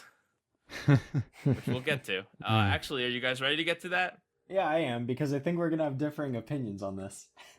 Ooh, yeah. Ooh. Okay, Monkey See, Doggy Two. Doggy spelled differently. Yeah, which I've never understood that. All right, fine. Get it out of the way now. So yeah, when I was doing the graphics for last week's episode, I discovered that Doggie in the first episode's title is spelt with an EI at the end. Or I'm sorry, IE. And the second episode is spelt with a Y at the end. And the inconsistency makes me upset. Yeah, I don't have an explanation for that. Even I'm like confused as to why that is. And ordinarily, I actually asked. I'm like, oh, is it like a Hulu mistitling thing? No, because it's in the title card in the show. Like, yeah, that's bizarre. Considering how much else is copy pasted from the first episode, you think they could literally copy and paste correctly, right? and I could honestly, if they didn't have that too, if it was also called Monkey See, Doggy Do, but just spelt differently, that would be confusing. But at least I could be like, okay, well, they spelt it differently, like as a joke, as right. You know what I mean? Like to separate the episodes, even though it's the same episode. No, I'm definitely glad they went with two instead, because that makes a load more sense. Right. Okay, so the plot of this episode is that Mojo steals the Anubis head again, and the eyes again, turns everyone into dogs again, but this time he reviews the tape from last time he tried this plan in order to figure out that he needs to like glue a metal plate to his butt so it doesn't get bitten by the girls, and also he's not going to turn the girls into dogs this time, but he still loses because that's why they're the Powerpuff Girls. That's why I love this. Oh, all right. So I love this episode so much more than the first one, because like I get that it reuses animation, but I just love the way they did this, where there's this huge buildup, and Mojo, like when the girls arrive in his lair, and Mojo's like, "Ha! I've caught you. I figured it out this time. You're not going to stop me." And he shows them the tape, and he goes through step by step by step exactly how he's reviewed everything and how he fast forwards and pauses, and he's like, oh, we can skip this part where they're like beating up the dogs and whatnot. And his commentary, like, it's great. And then the girls just get so bored and they're tired by the end of it. I can relate. He just goes. I understand that, but like, Mojo is the reason why I love the episode, because he just makes it for me. Man, there's a DVD commentary track in the DVD set where it's just Mojo commentating over an episode. You can just watch that. Yeah, I think it's. I guarantee you, the enemy is the episode he does. Yup, I guarantee you, it was made in a lot less time than this one. Look, I just love the fact that there's this huge build-up for the whole episode, and the show has done this many other times too.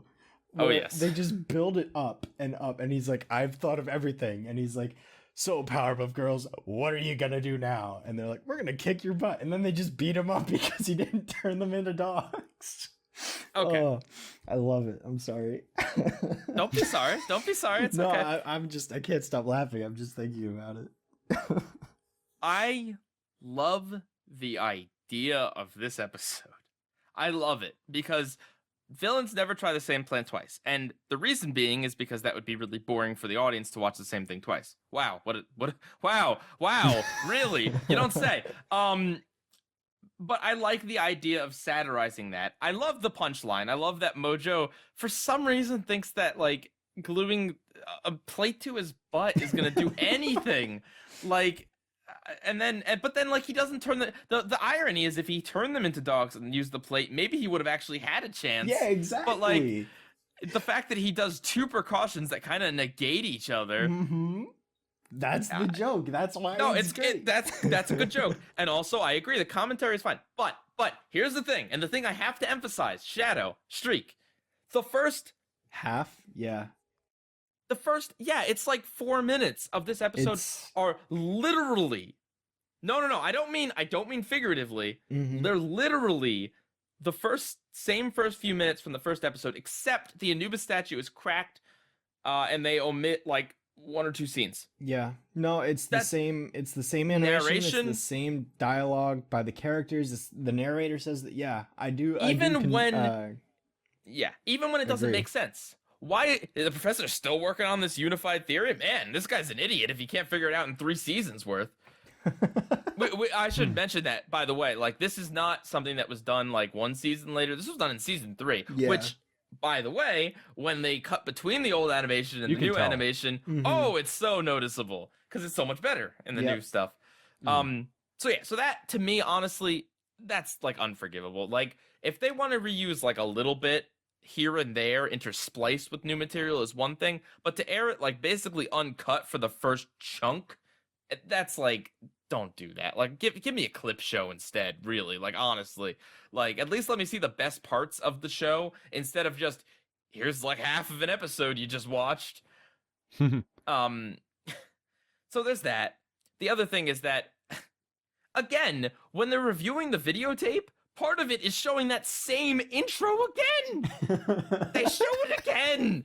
Do you know how we see the people? Oh God, the animation of the people getting turned into dogs and then back again. We see that across the 2 episodes. We see that 6 times. It happens twice. They get turned and twice they get turned back. Footage in this episode, and then the once from the other. It's like, why do we need to see this so many times? I understand that, like, listen, this episode was probably made for, like, they probably put the budget towards another episode. Like, there were probably legitimately, like, good for the show overall reasons why they did this.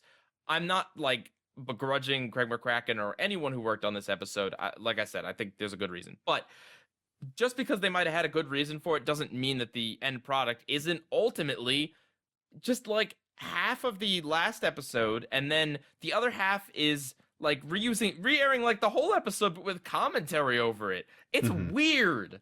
Monsters, what do you think? I have to side with Pieguy in this one, in the way that I totally like the idea, and to some length I do think they played it very well and very clever, how they incorporated the first episode into this one, especially with the line where I think it was Bubbles who said, Mojo, do you have like cameras all over the world or something? And he said, yes, I do. That was Yeah. a great line. Oh no, he says, "Yes, I do." Now shut up. Yeah. But yeah, I mean, I do think that it was very lazy, very repetitive. I mean, I hate to use this word in a show that's not continuity filled, but it did kind of feel like filler in some aspects. I mean, it was filler in that episode, essentially, because the other thing too is just that like there's not any indication until like 3 minutes or 4 minutes in that you're not just watching the first episode. Like that's a little creepy. Not creepy, but that's a little annoying that like I don't know, like if you didn't see the title card, you'd be thinking you're watching one episode and then the other one comes on. Like it's weird for the girls to show up and investigate the the museum in the same exact way while making no acknowledgement that these events have happened before until afterwards. Like it doesn't the way Right. they incorporate the clips doesn't make sense is the thing. Honestly, you want to reuse the transformation of the people turning into dogs? Sure, you completely killed the punchline. Not that those jokes were particularly funny in the first place, but those punchlines have been done into the ground because we've already seen them. You want to reuse that, fine, but to reuse clips that don't make sense to be reused, to have the characters doing the exact same thing, at least dub over it, give it new dialogue. Like you can't do that. In some instances they did. But I really didn't like that they pretty much spent more time discussing the first one than actually. In some ways, it did feel like a clip show with Of a one little bit other of new episode, dialogue. but of Yeah. one episode, not the Right. best clips of the whole series. Like, Right. And yeah, it's because the episode itself doesn't have its own identity, and I know, Shadow, that you found a lot of humor and in the way that they did that, and the way that it was repetitive, and the way that Mojo was so meticulous about how he looked back at it.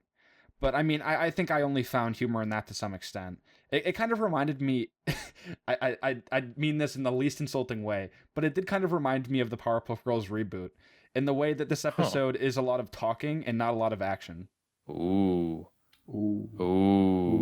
I don't know if I'd go that far because at least it's still funny. But That is true. That is true. But I mean, no, I definitely, I would agree that yeah, there's obviously not that much action in this episode, but there wasn't that much action in the first episode either. So it's kind of like Hey, there was some awesome dog violence in that first episode. You can't get grade A dog violence like that anymore. All right? That is true. I mean, if you're a fan of that, I'm not gonna judge. Pieguy does not condone live action dogfighting. Well, by action, I mean, I also don't mean literal action, but also action in terms of just more than meaningless dialogue happening. Well, that's the thing. I feel like the commentary gag worked, but then like, dude, Mojo replays the whole episode on fast forward, the whole thing. Right. And by the way, the part that they cut from this episode, well, they cut the mayor bit, and then they cut the professor bit, which was the only thing I found funny from the first one. Like, they cut my favorite part. Right. And there's the part where Mojo's like, I must show my fatal flaw. And again. And again. And he does it like 4 times. The dogs, the biting, the dropping. The dogs, the biting, the dropping. Okay, we get Right. it. Yes, and now you will get this. Right. And I mean, from what I know of comedy, it works in threes. I mean, I think it the repetition gets old for me a bit. And I mean, I think it is funny a little bit. I wouldn't have a problem with Mojo repeating it if that wasn't like the end of an episode that was just replaying another episode. Like why would you make a repeating gag in an episode that's just a repeat? I feel like this episode is like a joke. See, that's I always took I mean, it is a Yeah. satire of a satire of itself. I don't think it's that clever. If it is, You then can why only didn't take it so far. why didn't they dub over it with like all original lines? Like surely that couldn't have been much more expensive. I definitely agree with the intro because even as a kid, when I remember when I was younger and I would see this episode pop up, I never paid attention to the title of episodes. Like I never even looked at it. I would just, watch whatever happened. And I remember I'd always get confused because after I'd seen the show enough times and I knew that there were 2 versions, I never know which one I was getting for the first 5 minutes. Like, I just watch it and I'd be like, okay, which one is this? Let's see. Is the mayor gonna show up? Or so I totally I agree in that regard that it can be confusing. Because I experienced that myself. Personally, though, like, what if I ever go back and like rewatch the series, if I'm not rewatching every episode in order, which I sometimes do, I tend to watch this one over the first episode. But is that a good thing or a bad thing though? Like, I'm gonna say something, and you might be surprised by this. I prefer this episode. I do. And I say that because I found it funnier. I agree. The some of the commentary jokes, the fact that the punchline is that Mojo went through this entire like ordeal for nothing because the girls just beat him anyway. Like I think that's a funnier thing than anything that happens in the first episode. So I would pick this one, but I still am heavily critical of it in the fact that it is a second episode. And what does that say when I feel like this replaces the first episode? Because it's like ultimately that's this episode couldn't exist without the first one. I don't know. It's weird. Like how do you judge that? How do you rank that? See, because you could also make the argument that this is them improving it, but at the same time, they remade it. Yeah, exactly. Like they didn't just scrap it completely and go from. No, they took parts of the first episode and constructed something new out of it. But is that it's a gray area, isn't it? It's a very gray area. But again, regardless of how how neat an idea it is, like the execution is still this. I think this episode has more flaws than the first one. Here's my frustration. If I'm watching both episodes, then the first episode is the better episode. If I have to pick, like, would I rather watch A or B, I would pick the remixed episode because I didn't have to just watch the other episode, so it wouldn't be a repeat. But like, how do I pick on that now? Well, see, I think you have to go from a certain perspective because, as you just said, you can't watch this one without seeing the first one. Yeah, you can. Yeah, you can. I mean, I guess the impact would be a little lost. I was gonna say I think some of it would be lost because you wouldn't get that it's parodying the first episode. God, how awful would it have been? I mean, I guess I experienced this, maybe. How awful would it have been to tune into a new episode of the Powerpuff Girls and you get this? Like, was it how was this episode advertised? Like, I don't know. Did they just reuse whatever they advertised? Like, well, it was paired with 3 Girls and a Monster, which is a fantastic episode. So maybe they just marketed that one and they're like, oh yeah, there's this too. I don't know. Yeah. Oh, that's possible. That's right. They didn't always advertise both. I don't know. I couldn't tell you the marketing of this one specifically. I will say, as I mentioned, it is interesting that they did actually, and they changed the design of the Anubis to be cracked. That even in the reused footage, the only thing that changes, for some reason, that detail. Right, because my suspension of disbelief isn't gone because, like, literally everyone in Townsville is standing in the exact same position that they were. It's not gone because the people in France were making out in the same exact place at the same exact, like, timing. No. My suspension of disbelief would be ruined if the Anubis wasn't cracked from the previous excursion. Well, see, that is where an issue that I wanted to bring up arises. I think, Monsters, you might have touched on this, but the fact that it's cracked shows that there's continuity. And yet they're doing the same exact thing they've already done. So it's not like it's a alternate timeline version or something. No. It's showing that this is something that it has already happened once. And yet the girls are going through the same Well, we see motions. the footage. We know. Like from a continuous point of view, it doesn't make sense that the girls tear through the museum in the exact same way and say the exact same thing. And the professor's, as you mentioned, by God, the professor's still working, on the same project, and that doesn't make sense. It sucks because they have the perfect mechanism.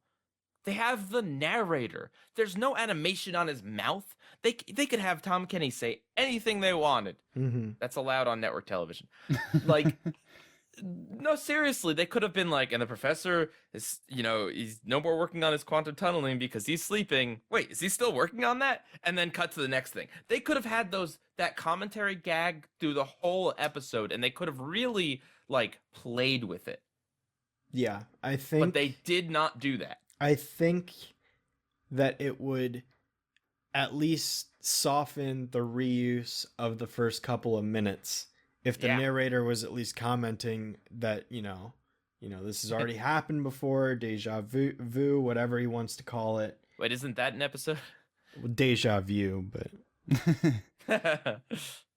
here's a question for the panel here. Why this episode? Of all, if you were like, all right, look, we got a low budget, we gotta cheese one of these episodes, we gotta like, what episode should we reuse animation for? Would it be like, I don't know, like Dynamo that has like some really solid animation, and I don't know, like it's a half hour, so at least they could maybe pull like some of that out and to make 11 minutes? Would it be like the Rowdy Rough Boys, same thing? Would it be something from season 2, maybe, where the animation's a little better, like it'd be less incongruent? No, let's pick like the third produced episode. Why this one? It makes the most sense for Mojo to be the one to redo a plan a second time. So from that point alone, it would have to be a Mojo episode, because I think that's how it works best. I guess you're not wrong. Because like him is too diabolical to try the same thing twice, and like, Princess is a snobby brat who wouldn't think to try the same thing twice, and Fuzzy is Fuzzy. I mean, that, right. That goes without saying. Like, Mojo is the villain character that is evil enough yet comedic enough that he would do this. All right, you're not wrong. However, maybe not necessarily this one. Yeah.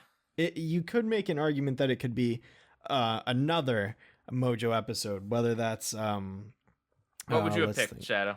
Oh, let me think. Let me go through the list of episodes. You couldn't really do Mr. Mojo's Rising unless the professor is really that stupid. If it was Reboot Professor, yeah, I guess. It shouldn't have been a Mojo episode. They should have done.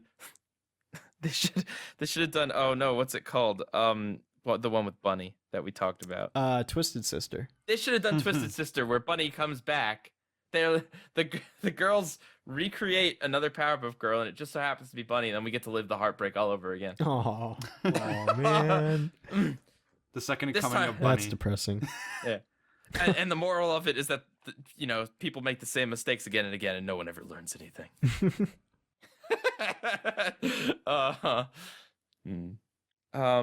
What other? I guess they could have. Well, they couldn't have done the babysitting. They could have done the slumber party episode. Yeah, I'm actually looking through, assuming that it has to be a season 1 or 2 episode. Yeah, because say that. obviously this came out in season 3. So assuming it's season 1 or 2, I would say Slumbering with the Enemy is definitely possible. Mojob, the one where he teams up with Princess, is also a possible episode. Maybe Mojo Jonason, but I don't think that one would be. I don't know. Then again, I don't really like that episode to begin with. Did you just say Mojo Jonas, bro? Mojo Jonason. It's Joneson. It's the Joneson, Jonason, whatever. Hey, I love that episode. Don't you? How dare you? That's actually one of my least favorites. I want another episode where Mojo Jonas Brothers. I want Mojo to move on to the harder stuff. Have him peddling Chemical Z.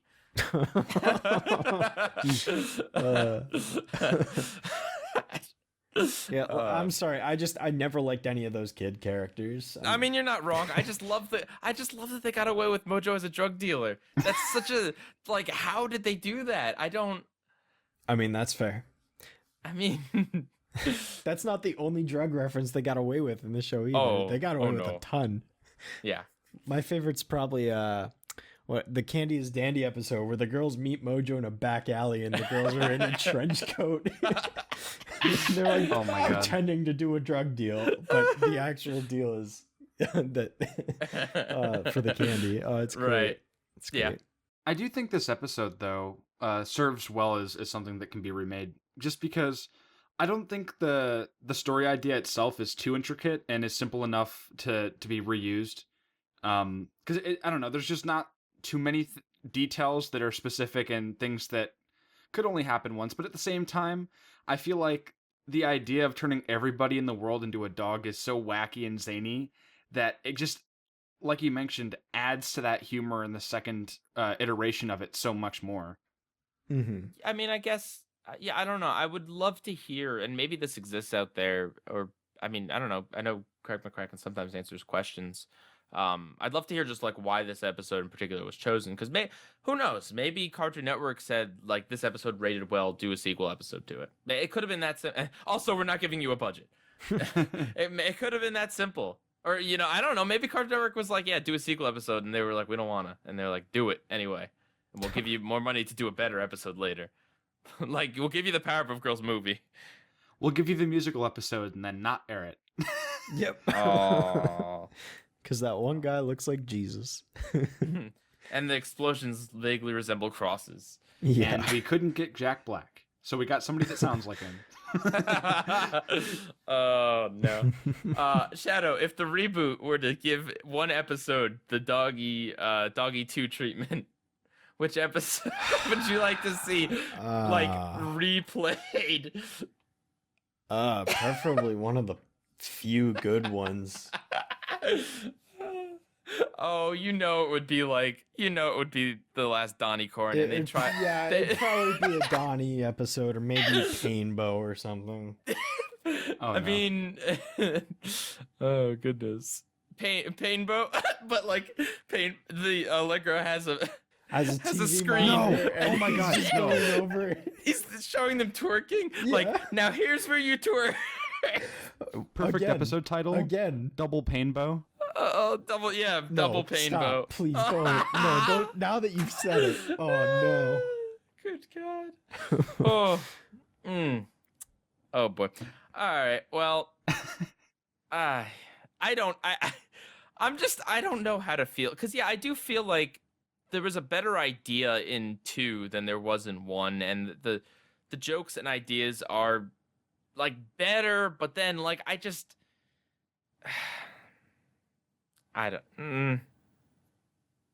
know. How should I judge this, gentlemen? Should I judge it as I had to watch the first episode? Well, you know what? I had to watch the first episode for this, so I'll judge it in the context of this, and I'll give it that I would prefer the first episode, if only because it came first, and I like, as much as I think the second one is funnier, I just really can't stand that they just blatantly reused the whole opening bit and then re-aired the whole episode on a TV screen and fast forward. I don't know. I don't feel comfortable rating that better than the thing that it came from, that it was ripping footage from, with a little bit more, just a little more tweaking done to it, more different narration. You had to pay these voice actors to be in it in the original lines anyway, and you probably had to pay some sort of, I don't know, like archival fee or whatever. Like, making them record a few more lines would not have raised the budget by that much. I can't imagine. Certainly not to the level of doing like new animation. So yeah, no, there was more that they could have done with it. Honestly, if you're gonna do this, why not just do a mashup of a bunch of other episodes too? Why not throw other Mojo schemes into the mix? Yeah, make it a true clip show episode. Why not? Like, but well, they did do a clip show in like season 5 or 6, whichever season it was. That's the one with the teenage girls. Yep. Yeah, season 5. Yep. Yeah. So all right. So I'll say the first one. Monsters. Do or 2. Well, I do think, context could really make or break this decision, if there was more of it. But I do think that the first Doggy Two episode is the more dognified episode and packs more of a bite. Oh my gosh. Yes. You don't get the dog on dog fighting in the second one. I'm just saying. Listen, I don't condone actual animal violence, but cartoon animal violence I'm all for. But right, I mean, I don't know. I tend to appreciate media in general on more of an artistic level, and I mean, I do appreciate the humor and the jokes in the second one, but I do find some laziness in it. I feel like if the Powerpuff Girls had come out like a few years later, maybe the technology would have been there to digitally alter the original footage a little more, like without having to completely reanimate it. You know what I mean? Make certain tweak, like just reanimate mouth flaps. Honestly, like, all right, Streak. Yeah, I mean, I think that the first episode is definitely significant, considering that it was one of the first for the whole show. It was the series premiere, and that it's definitely necessary to see the first episode to get the full enjoyment out of the second one. I think that while it is good to watch the first episode, I always find myself preferring to go back to the second one. I definitely agree that, you know, more could have been done with the first portion of the episode. But when I am looking for the one that I find more enjoyable, it's the second episode. And when I'm going to go back and watch between the two, it's the second episode. I always find myself going back to Monkey See Doggy 2. I think that it just has more entertainment value for me. And since I'm not having to watch the first episode every single time, like I vaguely, or I know what happens, but I'm not seeing it. But that's not the fault of the first episode. Like, it's that's not the fault that's of the not first because episode. It's because the second Right. episode is such a ripoff. Like, you realize. I mean, you feel free to have whatever opinion you want, but you do realize that you're kind of like looking down on the first episode just because the second one rips it off. Oh, it's not that I'm looking down on it. It's just that I don't need to see it. Because the second one shows it to you. I would have given it to Yeah. the second one if they were more inventive in the way that they ripped off the first one. Yeah, yeah, and I'm with you. If they were more inventive in how they ripped it off, that's a good way to say that. No, but I see where you're coming from, Shadow, and I don't disagree that, like, the next time I do rewatch the series, I might just skip that one since And that's the first kind one. of the perspective I'm coming from is, yes, you should see the first episode, but once you've seen the first episode, the second episode, and I mean you guys even said it, is It's funnier. It's more entertaining, and you already know what happens in the first episode. So then which one do you want to watch? But you miss out on the professor. All right, and the All right, professor then has go a on dog. YouTube and search the professor turn into a dog clip, and you can watch that. So I'm gonna watch. You miss out on some of the narrator's amazing dog puns. You miss out on dog violence, which I'm really keen on. Apparently, if you're really like that into it, man, you don't then get dogs driving a car in the second one. you get but you get a dog driving a car in Bubble Vicious, so I mean it makes up for it. All right, Monsters has a trivia game because I've never gone up against you in Powerpuff Girls trivia. Shadow, Oh boy, here we go. what do you got for us? Today, we're going to play another round of our very classic recurring Powerpuff Girls recast game, Reboot or Classic. So I have 5 prompts for you guys. I need the name of the episode and whether it's from the original or the reboot for you to secure the point. It's going to be Pieguy Shadow, and do then you Shadow. need to be refreshed on the rules, on what is allowed and what is not allowed? So I can't say both. You can, but you won't get any points for it. Yeah, so I can't. Yeah, so I can't say both. Three thugs steal the rust bucket. Look, how am I supposed to know which one that's from? Okay. All right, everyone, it's okay. We're all alive here. We're all friends. We are. Monsters. Yes. Okay. Prompt number 1. After stealing a tangerine and watching it split up into different pieces, the Amoeba Boys learn how to multiply and make duplicates of themselves. Meanwhile, at Pokey Oaks, Miss Keen teaches the kids math, and the Powerpuff Girls must use math to stop the Amoeba Boys. Pieguy. Oh, that is 100% an original episode. I'll be honest, like my knowledge of the Powerpuff Girl original titles are not going to be great. It's definitely a pun. I know Shadow knows it. I do. It's Divide and Conquer. Shadow. Yeah, it's Divide and Conquer original season 5. Yes.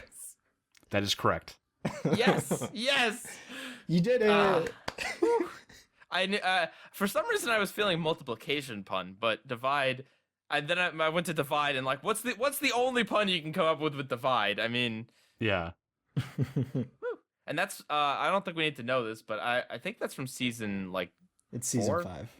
Oh, 5. Oh, Yeah. it's a later one. Yeah. Yep. But good You save mean there. Both of you you guys mean have a point. Yeah, the Hey. boys don't show up that often. Nah. I mean, they're joke villains in a series of joke villains.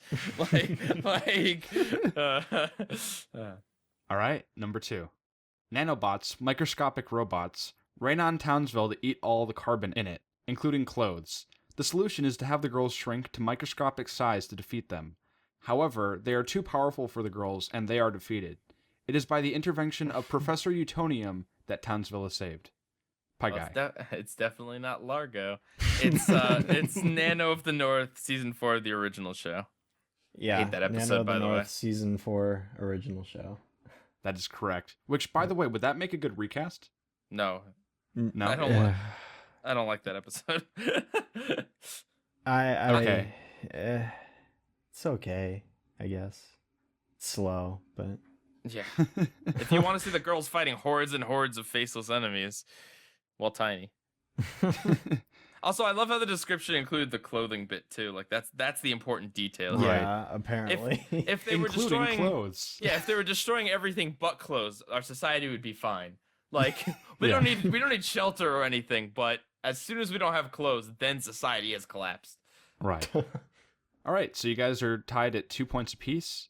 This next one is difficult, so brace for impact. All right. Okay. On Halloween night, Morbucks summons a monster that she didn't expect. Okay, so it's Princess, so it could be either series. There's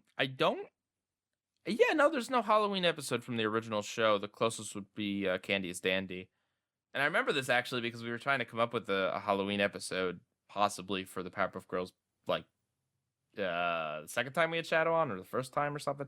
Mhm. But it's from the reboot. I have no idea the name. I'll take a guess. Sweet Victory. I don't know. It's season 3 of the reboot, and it's Yes. the Witch's Crew. It's Witch's Crew. It's Witch's Crew because it just aired like 2 months ago. Yes, it's Witch's Crew. Final answer.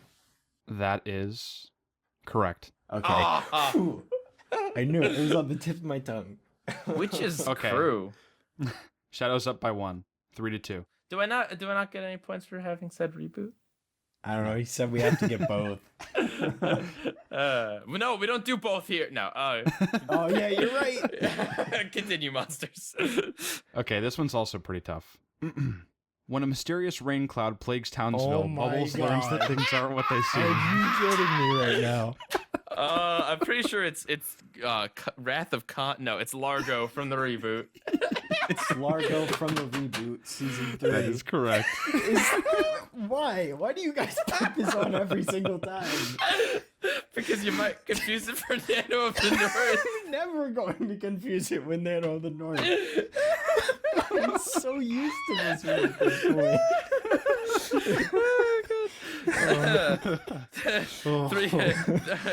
Oh my gosh. Largo. How did I not see that coming? When Monsters was making the trivia, I was like, listen, bud, you do trivia, but you have to put Largo in. That was a given, yeah. Largo is going in there. Oh my right. gosh. Oh man. Okay, this last one is the deciding factor. Currently, Shadow is up 4-3. If Shadow doesn't get this, Pieguy can tie. Cool. All right. When a monster ruins their relaxing vacation, the girls run into a familiar face. Wait. Vacation, familiar. Okay. Well, I don't think that's any of the original episodes. I mean, they go on vacation, but, well, they don't really go on vacation all that much. They're about to in Speed Demon. Anyway, that's definitely from the reboot, and I would guess that the familiar face is I'm gonna guess Sapna, because why not? Dude, I don't know. Into the Powerpuff verse is the title. Shadow, what is it? It's convenient because I was actually working on part of this review yesterday or the day before. It's Spider Sense from season 2 of the reboot. Hey, I was right. And yes, that is correct. Is the familiar face. Awesome. Where were they vacationing? Some resort in. I don't remember the name of the place, but they're at some resort, and yeah, The Clawdad. the Clawdad, and Sapna becomes a spider scorpion thing. She's Of part course. scorpion or That's something. great. Unless I'm confusing that with the 4-part special Heart to Heart or No. whatever it was. Anyways, Power of 4. yeah, no, not Power 4. The other one that I forgot the name of. Oh, it's it's like the crystals or Small something. World. Small, yeah. Yeah. Terrible title. Mhm. Terrible show. Aren't they all? Yeah. Now, Shadow, how do you feel about the title Snow Month? No, a Dude, star I is ranted about that blossom. in my video. I know. All right, 3-hour recast. Here we go. All right. Well, thanks again, Shadow, for being here. We always love having you on. Thank you, Aw, Shadow. Thank you. I'm always glad to be on. It's always such a fun time. If you want to hear more of me and Shadow talking about cartoon for a really long time, there was a Steven Universe discussion about escapism that happened. So check that out on my channel. Monsters, thank you for showing up this week.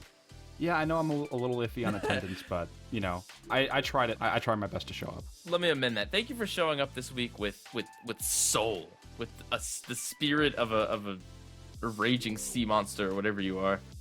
Thank you. I listened to a gospel album before showing up. So I do have soul. Oh my god. All right, well, that's the recast. Remember, next week is Duck Amuck and Rabbit Rampage, and at some point in the future, we're going to Planet Sheen. Yep. So tune in. No pun intended. With that, PIEGUYRULZ out. Catch you guys next time. Bye.